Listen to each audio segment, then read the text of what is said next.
Welcome to our 2024 celebration of our winners of the Faces of American Innovation Award, which we give out every year. We are really honored to have a very special person to kick this off. If there's one person who I would say is the champion of Bayh-Dole in this Congress, it's Congressman Jake Auchincloss of Massachusetts. He's somebody, as soon as his March on Rights came out, which would undermine Bayh-Dole, it violates everything we tried to do, he stood up and not only opposed it, he actually authored a bipartisan letter. Now, if you haven't been in Washington very long, there are not many bipartisan letters on anything anymore, much less getting one on something like Bayh-Dole. But he not only did that, which told President Biden, this is a mistake. This is not only bad law, it's going to be bad for the country. And that took a lot of political courage. We didn't have a lot of people on both sides willing to do that. The other thing is, which is very unusual, is having a member of the House side walk all the way over to be with them on the Senate side is extremely unusual. But Congressman Auchincloss was a Marine in Afghanistan, so he's pretty good at showing up where his country needs him. So without any more introduction, I'd like to introduce Congressman Jake Auchincloss and have him kick off our event. Thank you, sir.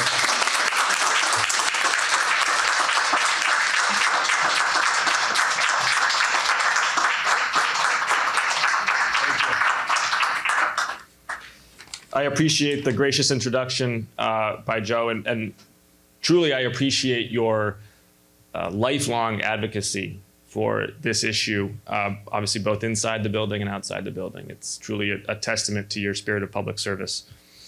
I'm in my second term representing the suburbs of Boston, which means I represent a Bayh-Dole district. Working at some of the greatest research institutions and academic medical centers in the world, my constituents have propelled innovation in medical science and defense and materials and more. And just last year, just one of those universities filed for more than 600 patents across a range of applications. What comes next are game-changing companies, category-defining companies, from Moderna and mRNA to Commonwealth Fusion Systems in energy. Indeed, if I had to sum up the economic engine of Massachusetts in one sentence, it would be tech transfer from universities. Policymakers in the executive and the legislature must cultivate, not castigate, the law that transforms research into higher standards of living. Indeed, we in government must dedicate ourselves to public-private partnership for the advancement of innovation. And as we consider that public-private partnership, I would put forward that there are three roles of the federal government to consider as a partner to private sector innovation. The first is impact investor, the second is smart regulator, and the third is good customer. I'll talk a little bit about some of the policies that can inform each of those roles. I'm going to take the angle on biotechnology because it's an area that is especially relevant to my district and to Massachusetts, and also of personal interest and personal policy priorities. But I think you can extrapolate from these to other fields, from materials to defense and elsewhere. If we look, for example, at how the federal government can cultivate public-private partnership as an impact investor in biotechnology, the first, and I would argue maybe the most important thing, is increased funding for the National Institutes of Health and the National Science Foundation. This funding is what propels peer-reviewed, curiosity-driven research. And I get into this mostly friendly debate with my Republican colleagues on the Select Committee on China constantly. They are so concerned that China's going to steal our science, and as though we have like science in a lockbox somewhere in MIT, and they're going to take it. And my argument to them is our biggest problem is not corporate espionage or IP theft. And yes, we have to be, we have to be on guard. Our biggest threat is that we're not going to have any science left to steal in 10 years. It's the Chinese who are making the investments in their basic research enterprise, whereas in real terms, our NIH and NSF funding as a percentage of GDP has gone down over the last quarter century. After World War II, we were funding 5–6% of GDP going to R&D, either in the private or public sector. We're now at like 2, maybe generously 3% right now, and heading downwards again. You look at South Korea, you look at Taiwan, you look at Israel, countries that are powerhouses of R&D, they're at 5, 6, 7%. We are so far behind, and the investments that we make in scientists, by the way, but many of whom are immigrants, pays huge returns for us as a country. along with that funding for the National Science Foundation and the NIH, we should also be exploring, I think, reforms to NIH funding to reward higher risk contrarian research. I think there's been a reasonable set of criticisms levied against the NIH that in recent years, its funding protocols have really rewarded incremental research. And you hear a lot of investigators say that to get that first K1, they have to kind of have a very clearly laid out plan of action that sort of reflects what's already been sort of decided as the next step to take. And that stuff's important, but you also want interdisciplinary, contrarian, mid-career pivoting kind of research that maybe doesn't work most of the time. That's the whole point, but sometimes it does, and it opens up new fields of endeavor. Of course, as an impact investor, to return the rewards of the basic research, we got to protect intellectual property. And that means not undermining Bayh-Dole from recent misguided interpretations on march-in authority.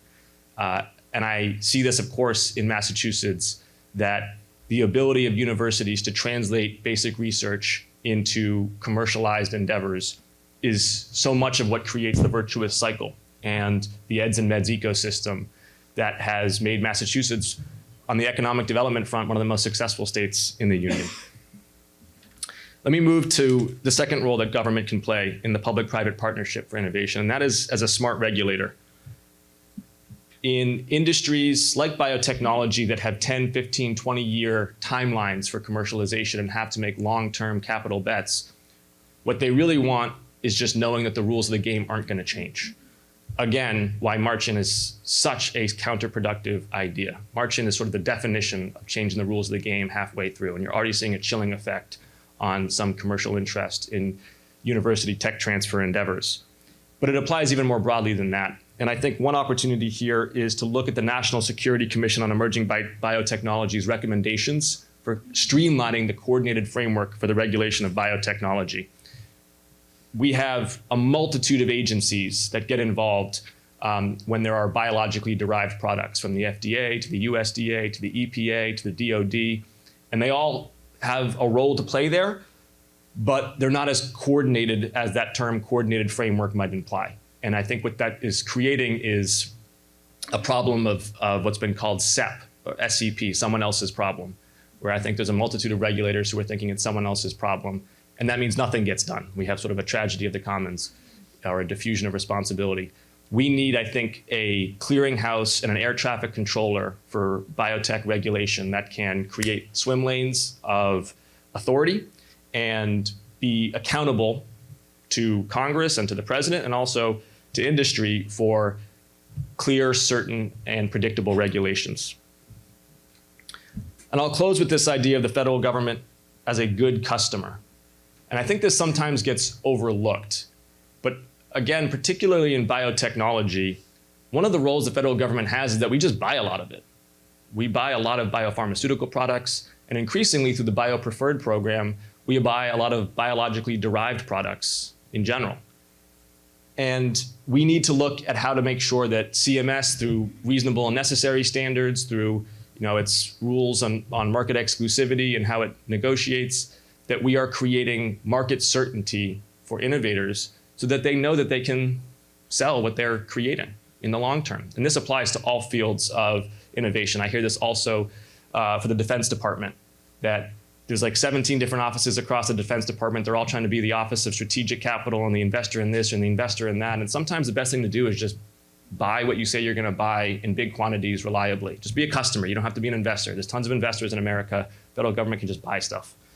And I think that's going to be a critical role as we see that biologics can be applied well beyond just pharmaceuticals. It's going to be a game changer in agriculture. It's going to be a game changer in materials. It's potentially a game changer in manufacturing. The government's going to have a point of view about how it buys stuff. And it could be a tremendous opportunity actually to induce economic development across the country. Because if we have a BioPreferred program, we're playing to our own strengths as a country in rebuilding an element of our manufacturing base that has atrophied over the last quarter century. So Bayh-Dole is an important thread that runs through, I think, all three important government roles in inducing a public-private partnership for innovation.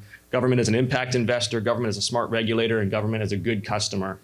And going forward, I hope that the bipartisan support that sustained Bayh-Dole in its inception remains to protect it and to allow it to continue to be the most impactful pro-innovation law of the last 50 years. Thanks for having me.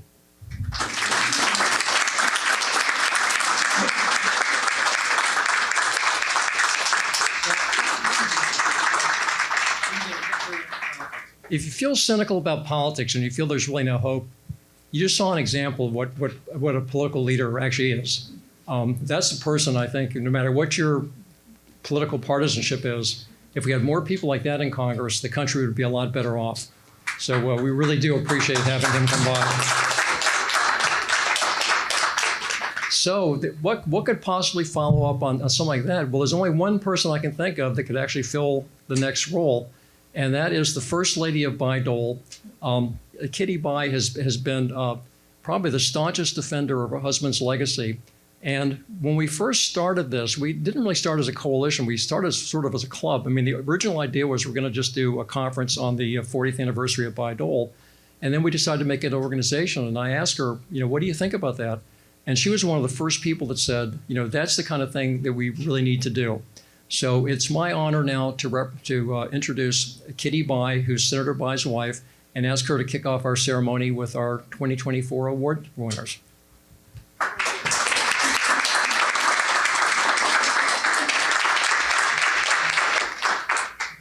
Sorry, I just have to. Hi, everybody. Thank you, Joe. Thank you for, where are you? There you are. Thank you for everything that you do, for being the Bayh-Dole architect all those years ago, and of course for being its champion and defender all these decades later. Joe asked me to say a few words about what Birch thought of the Bayh-Dole legacy, and I will do that, but first I want to tell you a story. And it's a story that involves Senator Everett Dirksen, the man for whom this building is named, where we gather today, and where Birch had his offices at one time. So the story. It was early 1963. Robert Kennedy is the Attorney General, and he invites members of the Judiciary Committee for a ride down the Potomac on the presidential yacht, the Sequoia. Young Birch, a Democrat, only 6 months into his service, finds himself seated next to the Republican leader, Everett Dirksen. Dirksen puts his arm around Birch and says, "Birch, you know what we need to do here? We need to start right now figuring out how we're going to get you reelected." It was a different time. It was an earlier century. Senator Dirksen went on to offer specifics, how to use the franking privilege to send out newsletters. Again, it was another century. How to use the Senate recording studio and other very specific recommendations for Birch to stay in touch with his constituents. Birch would have told you that story if he was here today. So to Joe's question, what would Birch have thought of Bayh-Dole? Although I was married to Birch for 38 years, we were together 40, I don't know. Because Birch never, ever, never talked about himself. Some years ago, I put together for him, I scanned a lot of old photographs, and specifically I put together a book of Birch with constituents over the years. And when I got the book back from Apple, I was struck. I had not seen it before, but in every single picture, Birch is doing the listening, not the talking.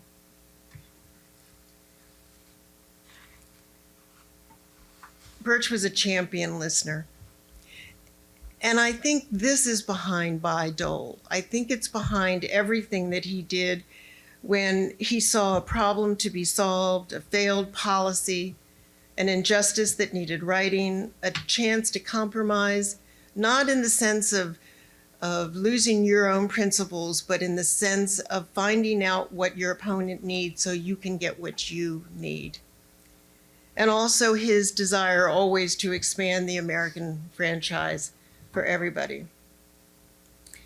Birch listened, and here's the important thing. He listened because he believed that listening is vital to showing respect, because it helps us understand when that compromise is possible. And because he believed private citizens, people assembled here today, are the engine of good government and a cared-for society, as evidenced by our awardees today. Birch traced his commitment to equality, his feminism in particular, to a conversation around his family breakfast table when he was 10 years old. It's 1938. His father is serving as director of physical education for the DC school system, a post he held for 30 years in between service in World War I and World War II.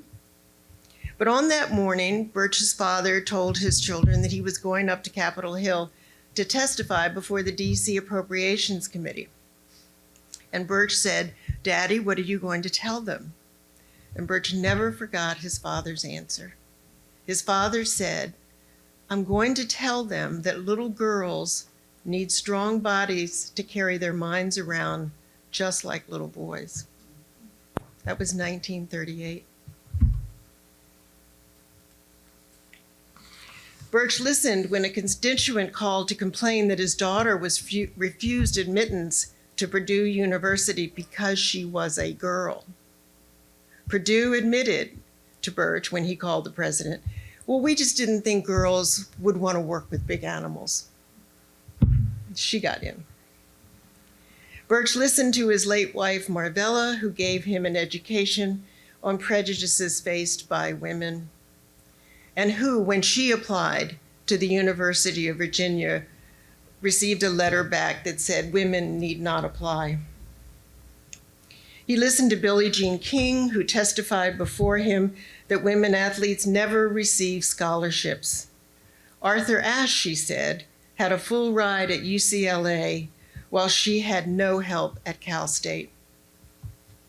Female faculty, the few that there were at that time, testified to Birch that they were routinely denied tenure and had to join the wives club, faculty wives club on campus. Hearing all of these voices led him to write the simple 37 words that became Title IX, which is called the Magna Carta of women's education. Okay, a few statistics. Today, women make up the majority of undergraduate enrollments, 8.3 million women versus 6.1 million men. Women now outnumber men in graduate programs, 1.8 million to 1.1 million. At the Olympics in Paris last month, 65% of American gold was won by women. And nearly 100% of those athletes, those women athletes, had received scholarships when they were in college. Oh, and veterinarians, remember the girl who was denied? Veterinarians now, according to the Bureau of Labor Statistics, 70% of American veterinarians are women. In the late 60s, when Birch was holding hearings on the 18-year-old vote that would become the 26th Amendment, which we hope is going to be used this year, women leaders staged a sit-in. They interrupted those proceedings and started voicing their grievances. Birch didn't shut them down. He didn't have them removed from the chamber. He simply asked that if they would come back tomorrow, he would listen for as long as they needed. And of course, they did. And his listening to these women and many others across the country led to his Equal Rights Amendment, which has been passed by the requisite 3/4 states, but is being held up due to an artificial sell-by date. But just last month, the American Bar Association urged that it still be adopted. And because we're all here today, we know that Birch listened when representatives of Purdue and Michigan and the NIH came to his office and told him that existing patent law was choking American innovation and preventing life-saving therapies. If Birch were here today, he would say that he hopes that one day Bayh-Dole,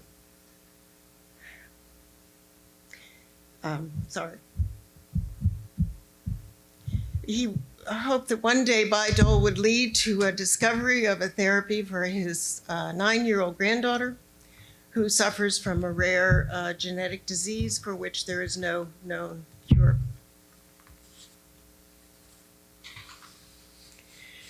Birch traveled the country to communities hit hard by natural disasters.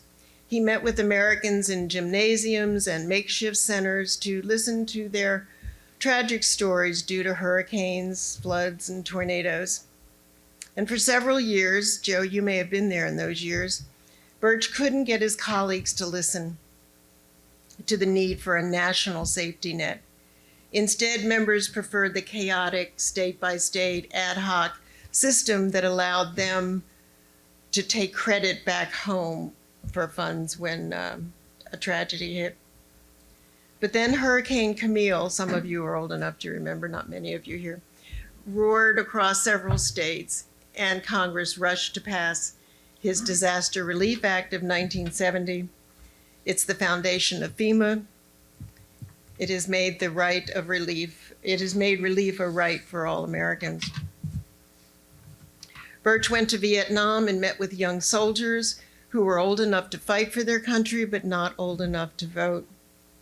He returned home saying, "If you have Americans being killed in battle and being subject to the criminal laws of our society, it is only fair to give them the right to vote for the public officials who send them into harm's way and who make our laws." In the early 1980s, after Birch lost his Senate seat, he became the chairman of the first National Institute to Study and Fight Hate Crimes. His work on that committee helped write many of the DOJ hate crime laws. But when it was a new institute, and of course it was made up of racial and ethnic leaders that Birch had assembled, and shortly into their service, the gay community asked to be heard. A Black member of Birch's committee said, "Oh, Birch, I just don't think the time is right." Birch gently overcame the objection by asking, "How long were you told that?" Sometimes it must be said, listening is not enough. Despite 80% of Americans, probably more today, wanting us to abolish the Electoral College, and despite nearly 3,000 pages of congressional testimony before his Constitution Subcommittee from every spectrum of American life, Birch could not overcome the filibuster and get us one person, one vote. One objecting member's voice in a filibuster was heard instead of millions of other voices, still stifled today. Just this past Tuesday, Constitution Day, Indiana Law School held their annual Birch Bayh lecture. That was a different thing. The day before that, which is my story, Purdue had their Bayh lecture.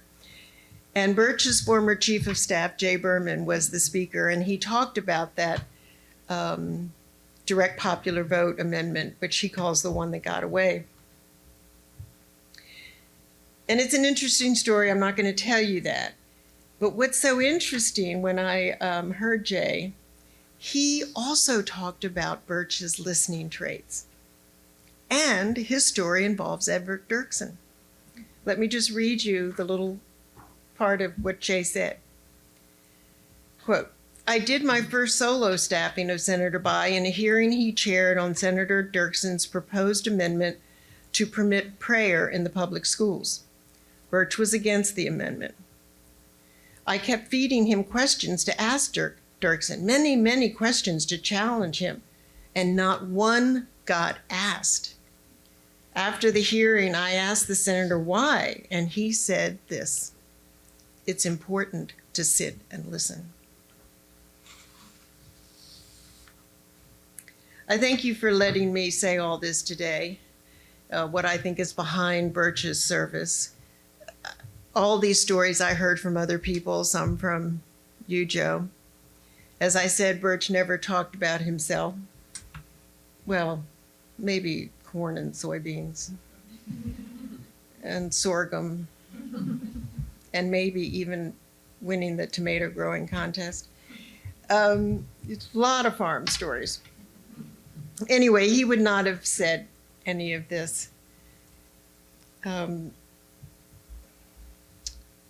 He would simply have been humbled to be here, to be with his old friend Joe, in the company of our Bayh-Dole awardees, and with all of you here. He would have wept a little bit too. You remember when John Soderstrom of Yale Tech once said, "Birch wore his emotions on his sleeve, and we have cried together more than once." And lastly, when the Indiana Federal Courthouse was renamed in Birch's honor, he said, "The real reward is not getting your name in stone. The real reward is knowing that maybe the lives of others were made better because you were here." You have all done that. You've done that. You've all done that. Thank you.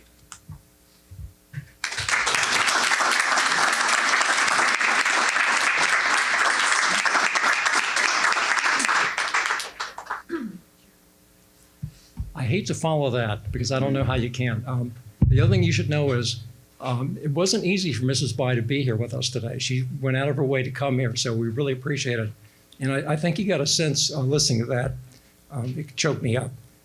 That was Birch Bayh, and it was the honor of my life to work for him.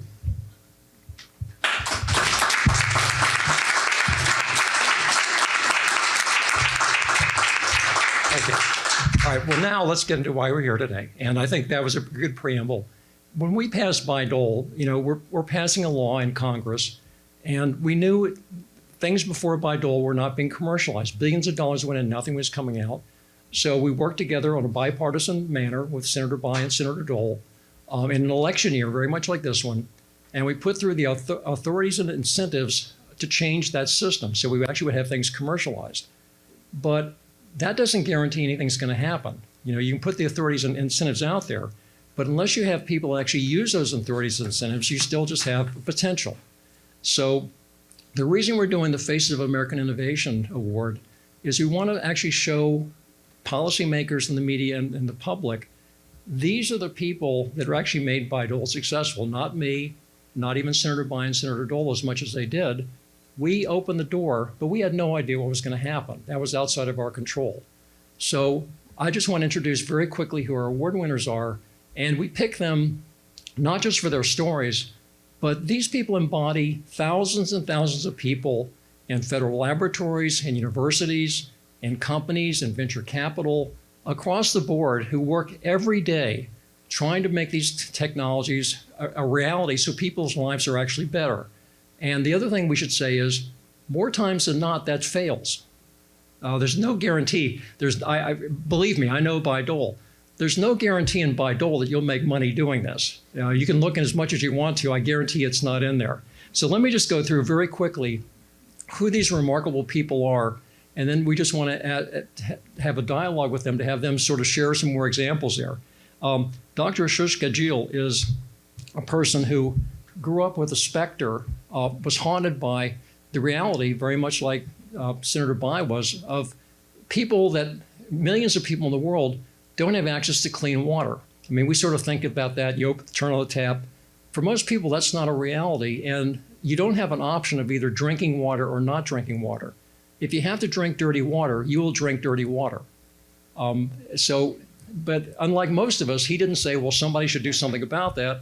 He decided to go out working at the Lawrence Berkeley National Laboratory, and he actually developed a microwave-sized water filter, which is actually used widely now through Africa and Asia and other parts of the developing world where people don't have access to water. And you think, that's great, that's a pretty significant development. But then he heard one day about the women in Darfur refugee camp, probably one of the most dangerous places in the world. And he heard that when these women had to go out in the forest to gather wood to cook meals to feed their family, they were regularly being assaulted. And in their culture, when a woman's assaulted, she is the one who is ostracized.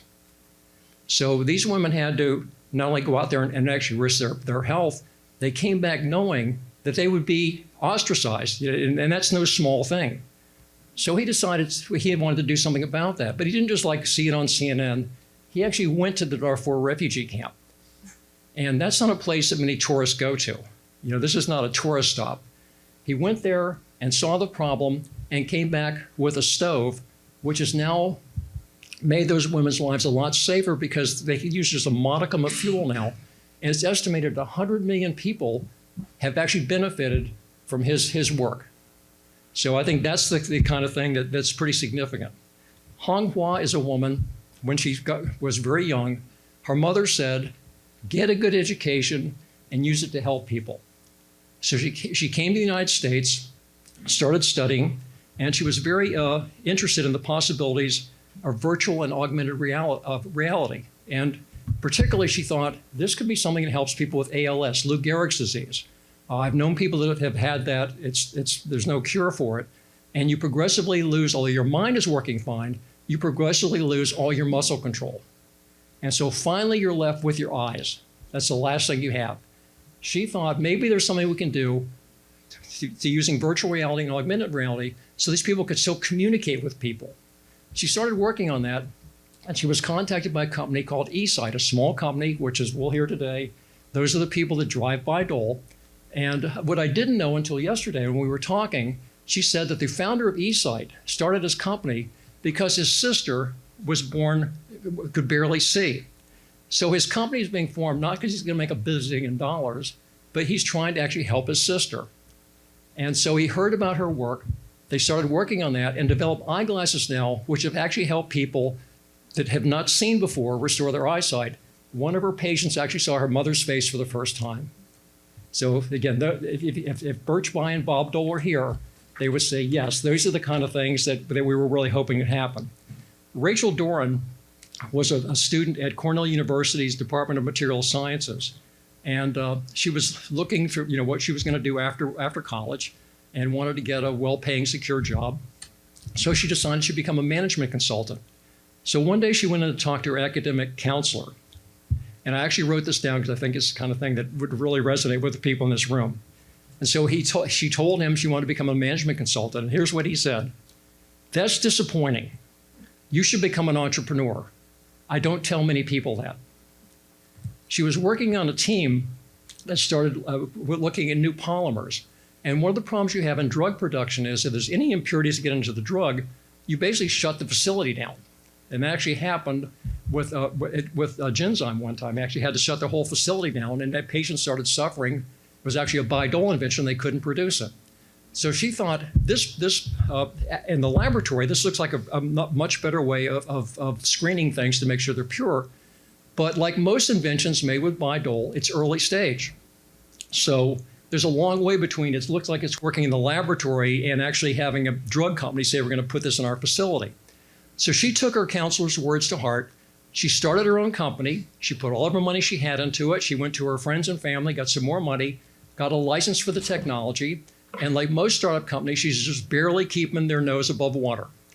So finally, one day, she realizes she's in New York State, and she realizes my company needs to be on the West Coast. So what does she do? She and her husband take all their laboratory equipment they've paid everything they have for, wrapped it in bubble wrap, and drove to the West Coast. And I'm happy to say now that her gambit paid off. Her company is called TerraPure, and they're actually working now with a number of major drug companies to make sure drug production is actually more safe now. So people, when they get drugs, will know they're safe. And the other thing is you let companies know that you can actually go in production and not have to shut it down. Dr. Shakifor Chowdhury grew up in Bangladesh, and he was very concerned about the suffering of animals and the people that own them. Because when you had things like avian and swine flu, it would just devastate a herd, which again caused incredible suffering for the animals, but also meant that people that depend on that for their livelihood were now in real trouble. So he wanted to become a veterinarian, a male veterinarian. We need some of those too. But he got into research, and he thought, well, there must be a better way of doing a vaccine to prevent them from getting these devastating diseases. So he came up with an idea, and this is typical of federal researchers, of a new approach for vaccines. And what he thought he would do is use a bovine herpes virus, which wouldn't cause an illness, but would actually have the animals develop an immunity. But the problem was finding a company to do a genetically modified vaccine is hard to do. Most established companies have vaccines, and this is a whole new approach. So here's the thing that's just amazing. He has a theory, he needs to find somebody there. But he rather than giving up, he spent 20 years of his life. Now think about that for a second. 20 years of his life working on his research and still looking to find a company. Finally, he found a small company in South Dakota, which is now making the vaccine, and it has the potential of saving 8 million calves and would have a benefit of $1 billion on the U.S. cattle industry. So these are people that don't give up very easily. And our last, but certainly not our least award winner, is Kathy Koo. After we passed Bayh-Dole, a lot of universities, literally, one day the government took your inventions away, and the next day you own them. And I always tell people, we didn't train anybody that night. So what happened? Why didn't the whole system collapse? Well, because you had people like Kathy and Niels Reimers. If you look on the Bayh-Dole Coalition website, and you should, we have a thing called the Hall of Fame. And Niels Reimers is in it. Niels Reimers is one of the few people that actually created the profession of technology management in academia. Kathy was one of his first hires. They had like 3 people in the office. They were just making this up. I think Niels was the first person they had. He came from the business office to becoming the tech transfer person because no one else was interested in doing it. So they had a thing called the Cohen-Boyer invention that came up, which became the basis of the U.S. biotech industry. They licensed 400 companies. So suddenly that made Bayh-Dole real. And the other thing was it had an explosion in their office. So Kathy was one of the people that followed Niels. And if you've ever had any organization, when you start small, entrepreneurial, and you start growing, the culture changes. It has to, because you can't just do the informal things you did before. The thing that Kathy did was she actually kept the original entrepreneurial emphasis of Stanford, but also was getting processes there to make sure that was not being lost as you had more and more people coming in. But the other thing that Kathy did, which is, I think, even more important, one thing about this profession is people share best practices in academia. This is not like in a company where you have something that's working really well, you hold it secret, nobody knows. Kathy and Niels developed a thing called the Stanford licensing model. And it's a very simple principle. You treat the other party better than you're treating yourself. You're more fair to them than you are to yourself. And the reason is, as Niels told me one time, you want to make sure that they want to come back again and deal with you, as opposed to, I never want to see these people again. You don't wring every last dollar as you possibly can of them. So that Stanford licensing model now is the basic model that most universities have adopted. It's also become the gold standard internationally. And you think, well, that's a pretty good accomplishment, but that's not all that Kathy did. As we started the profession of tech transfer, and more universities got into it, it became really apparent pretty quickly there had to be some kind of standards. Now, the thing about Bayh-Dole, which I think is genius, is it deregulated management from Washington to the stakeholders. So rather than having the government micromanage what you're going to do and how you're going to do it, we left it up to the people like Kathy to say, okay, you're the owners, you management. So she came up with a thing and helped develop a thing called the 9 points of licensing, which are moral standards for universities to use as you're doing your license. In other words, be fair, all the things you should do, sort of the golden rules. That's been adopted across the board. And in addition to all this, she actually started, I won't step in this part of it, some of the most significant companies in the United States were spun out of Stanford University. Now, I can tell you, when we did Bayh-Dole, we didn't really think about startup companies. But that has become one of the drivers of the U.S. economy. And it's because we decentralized it to people that knew what they were doing, got out of their way, and let them decide how to do it best. But the final thing I'll say about Kathy is a friend of hers who has known her for years and years said, Kathy Koo has no ego. Kathy's only goal is to make other people better. So if you would, these are our 5 winners. Let's thank them, and then we'll ask them a couple of questions. So.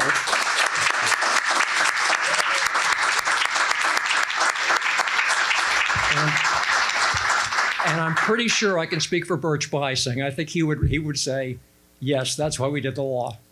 So let me ask you a question. We're up on Capitol Hill. We have a lot of people, some people that don't like Bayh-Dole. We had Congressman Auchincloss here, but there are other people here that basically say that companies are getting a free ride, that the government is actually funding research and development, that when people come in to license the technology, they're basically picking up something that's already ready to go. They just kind of walk out the door and make a bunch of money. So is that the reality? Is the federal government actually de-risking these technologies?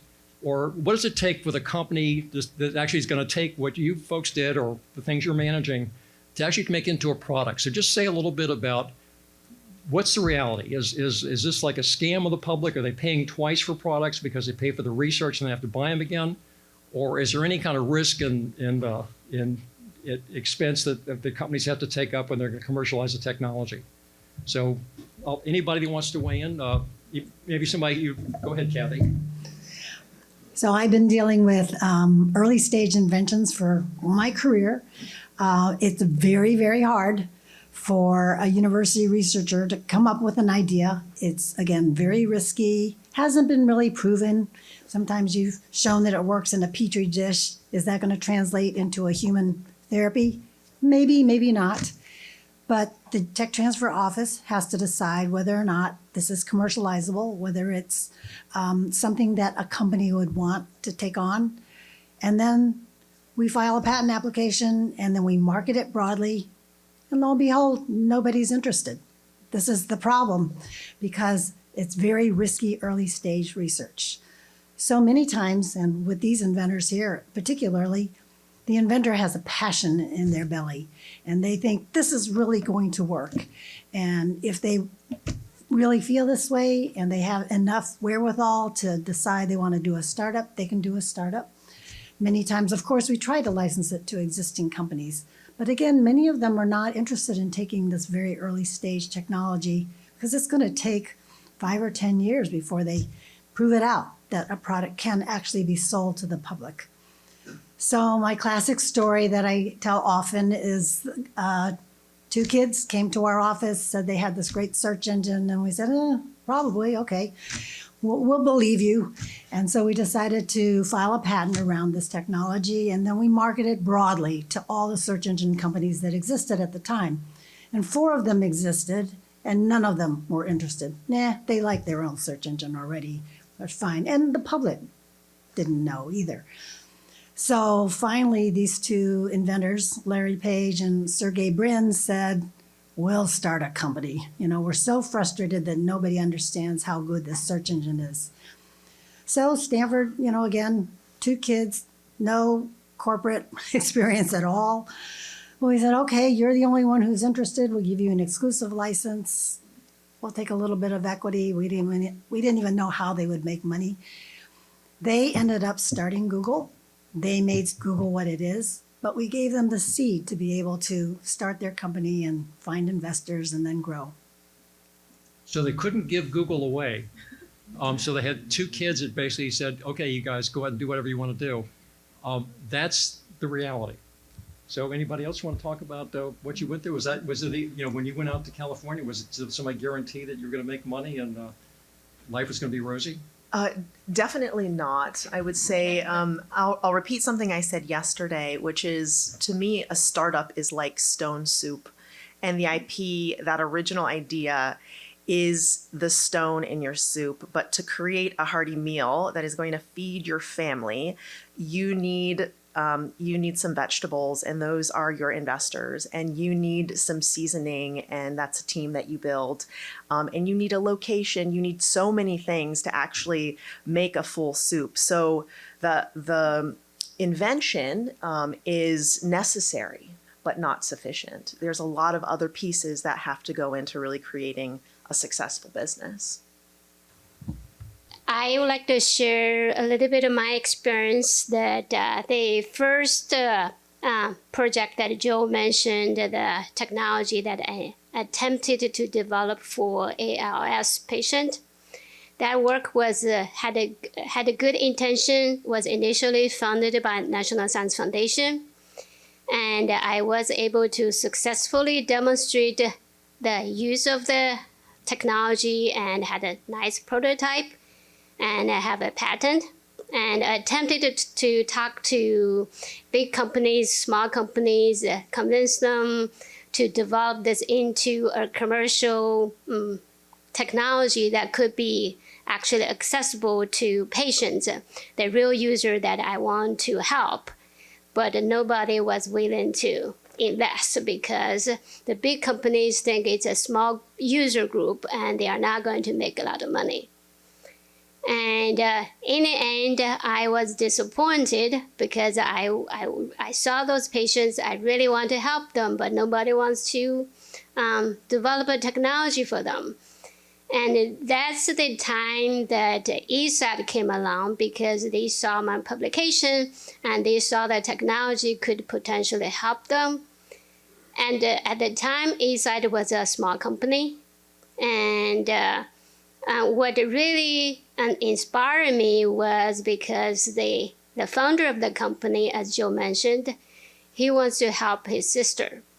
And so because the vision, central vision loss users is also not that big group of users, and the big companies are not willing to take it. And so I was able to eventually work with them and develop a similar technology, but for a different user group. And so the point I want to make was, even if you have a good intention, have good technology, and trying to take that from the prototype, a research prototype that was initially funded by National Science Foundation, to a real product, it's not always going to happen. And I'm still disappointed that nobody wants to develop something for ALS, but I hope that one day I will find another partner. That to me is, I think Birch Bayh would be very happy to hear that, and I'm sure Senator Dole would also. So from your experience, again, was it commercialization? Did you spend 20 years of your life just because you had nothing else to do? Or? Yeah, so, the biotechnology, as we heard, now mine is very focused with developing vaccines against some viral diseases in animals. To do the vaccine development, you have to know how the virus causes disease, right? You have to understand how the virus operates. So it takes time. And we spent a lot of time finding those and then took away those elements of the virus so that it doesn't cause disease. So I have two different viruses that I'm using right now. One is bovine herpes that causes diseases in cattle, complicates bovine respiratory disease that causes $1 billion loss. Another important is pseudorabies virus, which is a swine herpes virus.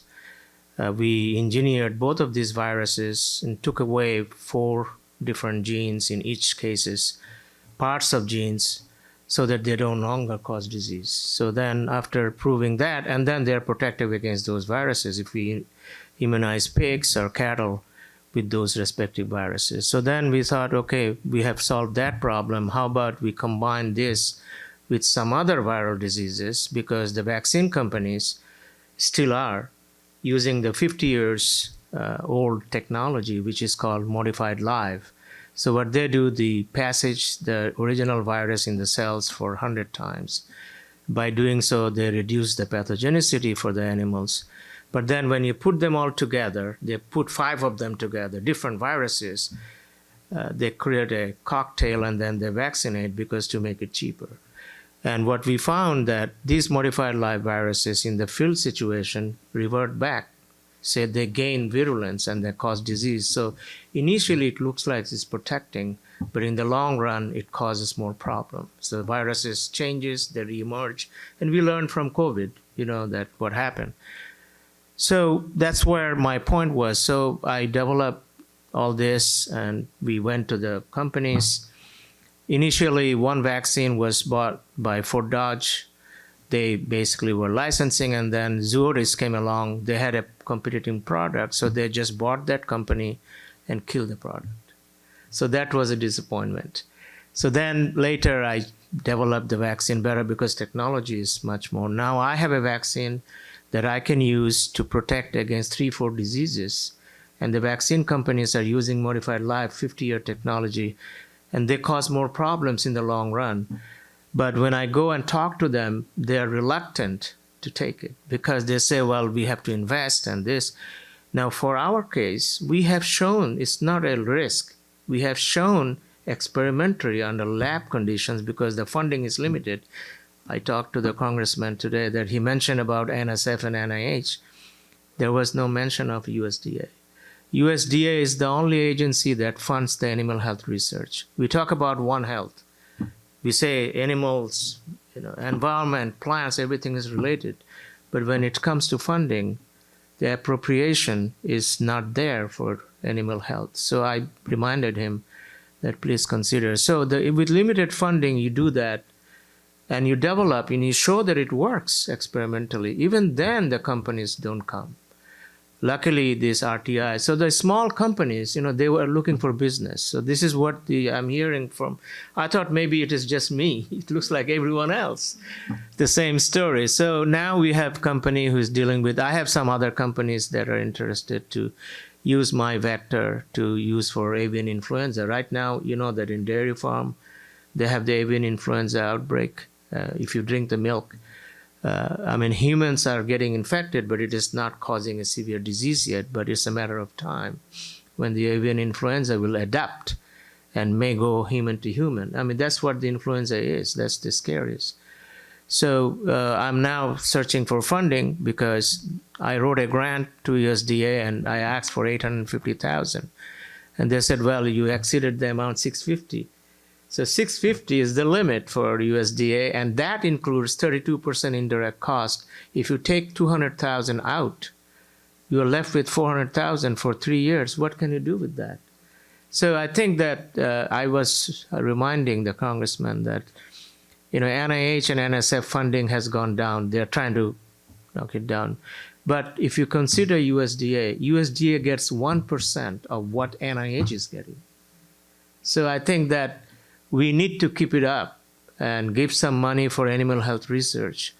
Otherwise, we will be having no experts because I'm the only one right now in the vet school, which is supposed to do animal thing, because the vet schools are running after big money, and that's NIH and NSF. So they don't do animal health research. So I think we have to make sure that we don't lose. You don't build expertise overnight. It takes many years. You train graduate students, you train postdocs. If you don't have money doing that kind of research, you can't. So it's a long-term thing, but you can lose it if you want to develop it back, grow it back. It will take a long time. So I think we need to invest more money in animal health research compared to also NIH, because all these diseases that are emerging are from animals. So, and if you don't have expertise who are going to develop prevention, you can't do that. So, with that. So I'll just tell the story of the water disinfector to illustrate the power of Bayh-Dole and why it's not how many difficulties come in the way, and it's not a free giveaway to private sector. When I started working on how to prevent infectious diarrheal diseases among children carried through drinking water, was mid-1990s. At that time, close to 2 million children were dying of diarrheal disease and dehydration every year, mostly in developing countries, mostly in low-income populations of these poor countries. And I set about wanting to find a solution that is affordable, inspired by Thomas Edison's quote about his electric light, that I'll make the electric light so cheap that only the rich will burn candles. That is his quote. I said, yeah, we got to make something like that. It's got to be affordable. And I did invent this device on my own time working in the national lab, and it disinfected about a ton of water for 5 US cents. So to disinfect enough water for a child for a year would cost about a dime. So it should be affordable. Nobody wanted to take this up and run with it because it's a lot of work to actually turn this into a product and sell it even in the US where there is not this problem. It doesn't exist. But if you're planning to sell it in Nigeria or in Bangladesh, oh my God, it's just the challenges are enormous. So I had to also prove that there is a business model which will make it work because there no business model existed. And I had to prove that people in the developing world whose kids are dying of diarrhea are willing to buy safe drinking water at a price that they can afford. And at that price, you can make a good amount of money running a company that's profitable. So all of that fell on me to do. After I did that, it's clear that there should be something here. There is a market, there is economic advantage, both sides, win-win-win all around. Nobody was interested. The big companies thought it's too much trouble to go and save lives this way because they trade in money, not in lives. The small companies wouldn't take the risk unless there was a patent that could be licensed. So my initial idea was to put the design up on the web and let anybody copy it and build it themselves. My own tech transfer people proved to me that if I did that, it would be a disaster. First of all, people in the developing world don't have access to the web. They don't have the technical know-how to take a design and turn it into a product. And you don't have the magic of mass manufacture that reduces product prices by a factor of 100 when you make the product into tens of thousands quantities. None of this. If you do it by hand build, you can imagine how much it will cost you if you started building even a fountain pen or a ballpoint pen by hand in your garage. You can't afford it. So you have to have mass manufacturing, you have to have marketing, you have to have corporate behind. So behind a product.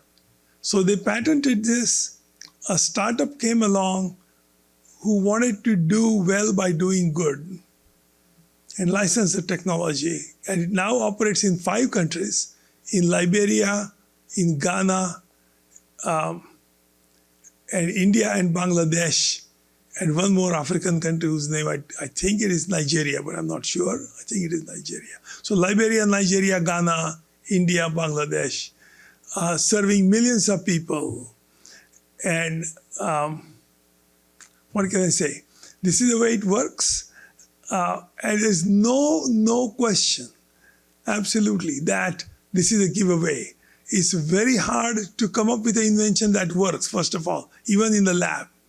And then the failure rate of startups is very high. As you know, 80% of them die within the first 5 years. So there it is. I'm happy to tell you more stories if you want. Thank you very much. Let's go for a quick round here because you raised something that I think is really important. We actually had people opposed Bayh-Dole. There still are people opposed to Bayh-Dole. And their key point was one you just brought up there. And you'll hear this on Capitol Hill. People say, well, the government paid for the research. Patents make things artificially expensive. So the alternative to Bayh-Dole is having the government just put these things out there for free so anybody can use them, and therefore they'd be cheaper. So you mentioned your example. So from the other people's experience, just real quick, does that model work? In other technology fields, if you put it out in the public domain, which actually was the policy before Bayh-Dole, we've actually done this experiment for 40 years, but don't take my word for it. Let's ask people that experienced here, from your perspective, if they put these technologies out in the public, would they be picked up magically and turned into cheaper products? And would that be a fairer way for the American people to benefit? So let's just go in line, Kathy. Okay, we're a capitalist society. Nobody is going to take the risk, spend the money, time, people, resources to develop something if everybody can just copy it once you get it on the marketplace. It doesn't work for a non-exclusive or public domain technology. Rachel? When you start a company, you don't have anything. You might have an idea. The first thing that you get, the first thing we got, was our license to our IP. My company, Terrapore, has over 50 granted patents today, almost another 50 patents pending. But in the very beginning, we didn't have anything. And you capture so much value in these next generation technologies and all the innovative technologies through your IP portfolio. So without an exclusive license to this patent, you're not going to be able to attract any investment, and you can't do anything if you don't have any capital to move forward. So it's required. Dr. Chowdhury, would you have done better if you would give this away for free? I completely echo her, what she said. So you have to have incentives.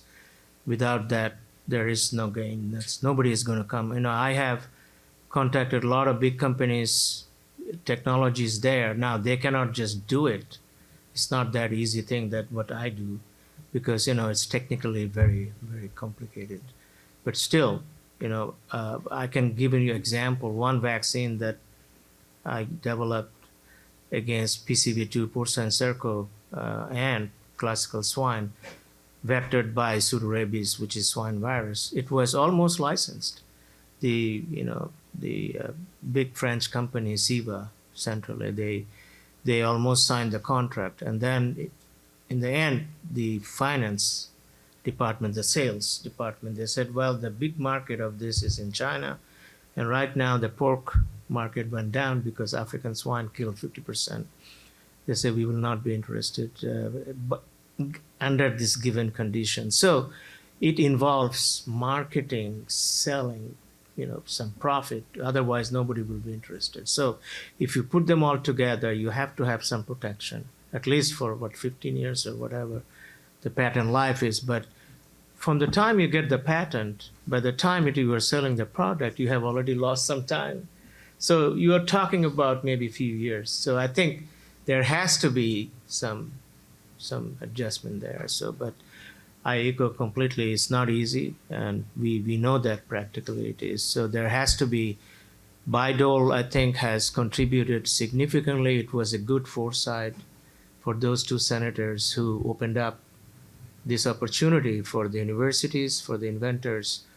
If nobody gives any incentive, nobody's going to do anything. Look at what happens in countries where you have no incentive. There is no development. So why we lead internationally, US is kind of a leader, is because of this kind of opportunities.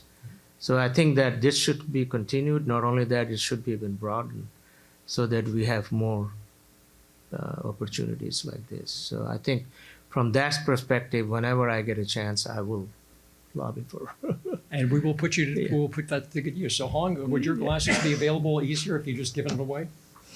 So first of all, I think if each side was not getting the exclusive right, they probably will not be able to bring that technology to the marketplace. As you all know that since the time that we developed the technology, there are lots of commercial developments by the big companies, Meta, Google, all those. And so the similar technology, they will not be able to survive if they don't have the exclusive right. And I also had another example. I have another piece of technology. And in the early stage, my university tech transfer office, it happens that multiple companies were interested in that piece of technology. They decided to do a non-exclusive license right to each one of them for them to evaluate. And guess what? At the end, none of them took that technology because it was not exclusive rights for the company. And because they learned they're not getting the exclusive right, and they have a competitor, and they do not want to take the risk. I think that's pretty good testament for people that are not theorists. These are people actually out there in the real world. So let's close with this. We have Mrs. Bayh here today. The Bayh-Dole Act is 45 years old. Senator Bayh and Senator Dole are not with us anymore. But if you could say something to Senator Bayh and Dole about the impact of their law, just pretend you're actually speaking to them, and what would you say to them? I would thank them with my whole heart, and the universities will thank you. Because Bayh-Dole created a profession that enabled universities to take our early stage inventions and do something with them, commercialize them. We are part of the innovation ecosystem that is really important these days. And we are really grateful for both Senator Burge and Senator Dole. Thank you.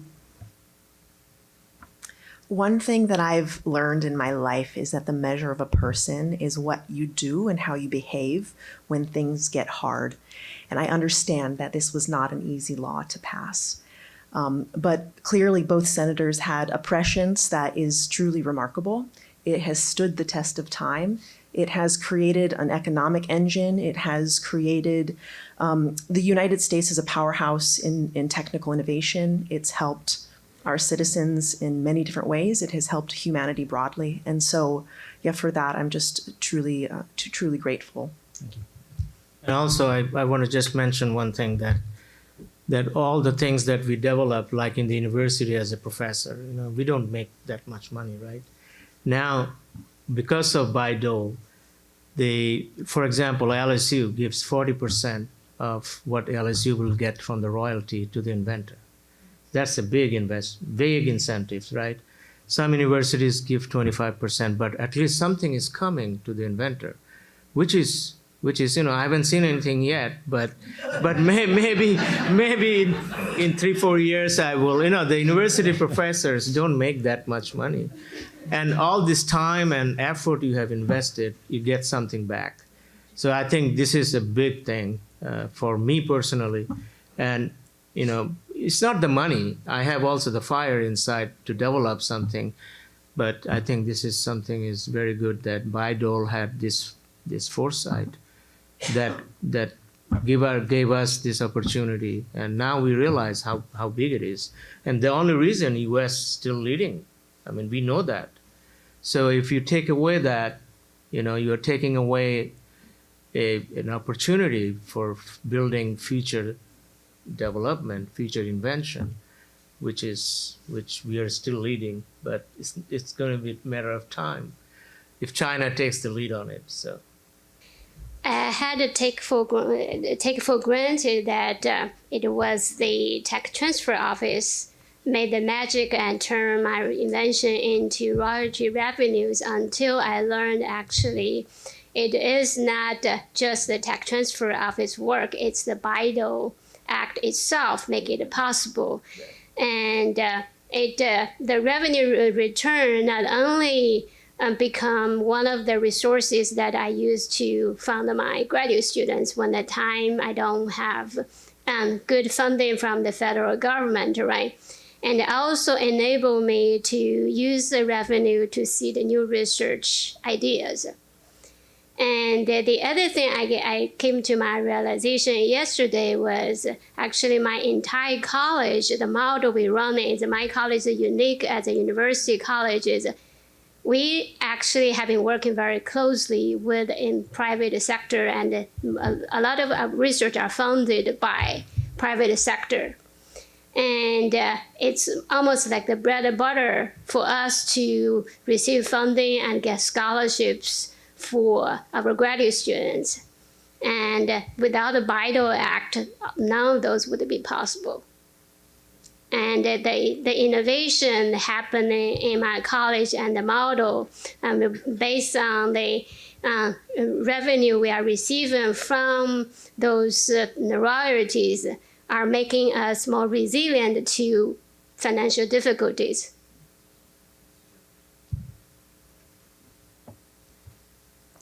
It's clear. I wouldn't know what America would do without the Bayh-Dole Act. Its impact has been extraordinary. It's very well known that universities and government-funded national labs produce work at low TRL level, low technology readiness level, and it takes a lot of effort to take a low TRL idea to a finished marketable product. It's very well known. But if you put that out there in the public domain saying, hey, all the taxpayers paid for this low TRL idea, which is transformative, like a transistor invented by the Bell Labs, which doesn't exist anymore. The Bell Labs has fallen apart.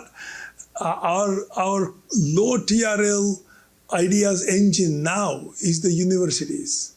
There's no longer the Bell Labs, okay? And if the universities come up with an idea for a Google-like search engine, core idea, or a new idea for a hypertransistor tomorrow, and we just put it out there, it'll be copied by other countries maybe, but not in the US.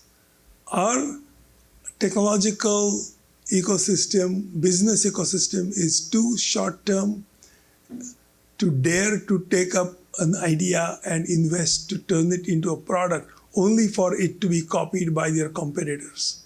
So unless there is patent protection and licensing, we are going to throw away our low TRL fantastic ideas that come out of our university system, which still remains the best in the world. So we need to tap it and stay on top. So thanks to Bayh-Dole. Well, thank you. Actually, 45 years ago on the second floor of this building, the Senate Judiciary Committee passed the Bayh-Dole Act. And at that time, we hoped that federally funded research would actually make lives better here and around the world. But these are the people that actually took that potential and made it real. And that's not insignificant. We're leading the world in innovation because of people like this. So on behalf of the Bayh-Dole Coalition, thank you for what you've done. Ladies and gentlemen, these are our 2024 Faces of American Innovation Award winners. Let's give them a round of applause, and I welcome you to meet them.